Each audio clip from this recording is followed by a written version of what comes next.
was seen as a peacemaker. She never held grudges and she forgave people unconditionally. Her motto in life was, I just want everybody to be happy. It's so simple, but yet genius. No more than ever, now more than ever, if only people and nations around the world were to adopt Goldie's simple message of peace. She just wanted everyone to be happy. Mom, she wasn't into gossip. If someone started to engage her in gossip, that's when her selective hearing would kick in. She just wasn't interested.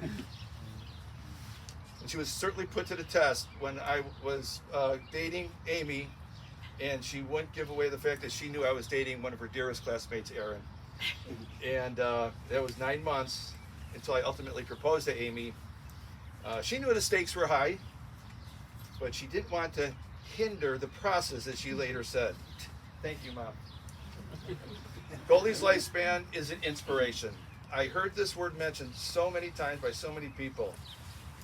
Even as she turned 80, I remember looking at her, still so sharp-minded, glamorous, and vibrant, and thinking, this lady has a long way to go. It was just a start, it seemed, and it was. For example, she signed me up to ballroom dance lessons with her, and of course her busy schedule that she kept, including bowling leagues and bridge games, mahjong and canasta, playing and teaching, is legendary by now.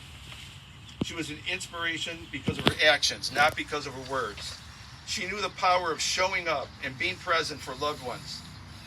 The places she traveled to during her life were always based around seeing family and friends. She often spent time with people who were sick or grieving or simply wanted company. Then there is my beloved brother Jerry, who my mom loved beyond words. I recall one cold, bitter night when my mom, in her 90s and still driving, and Jerry was staying at a center for senior citizens near Lutheran General at that time. At the end of visiting hours, in walks my mom, by herself, all bundled up. The receptionist says, "May I help you?" My mom tells her, "I'm here to see Jerry. I'm his mother." And the receptionist, she looked stunned and said, "We never see parents coming in here." And she was amazed. This was a senior center. But this was Goldie, always there for Dad throughout their 52-year marriage, for her 4 boys, and her large global family, and many, many lifelong friends. In the closing act of her beautiful life, my mom took care of all the details. She made an encore speech at Passover, said all her goodbyes, and gave us each a final kiss. And lastly, she placed a sealed envelope in a drawer. In it was her final letter to us, which I'd like to share at this time.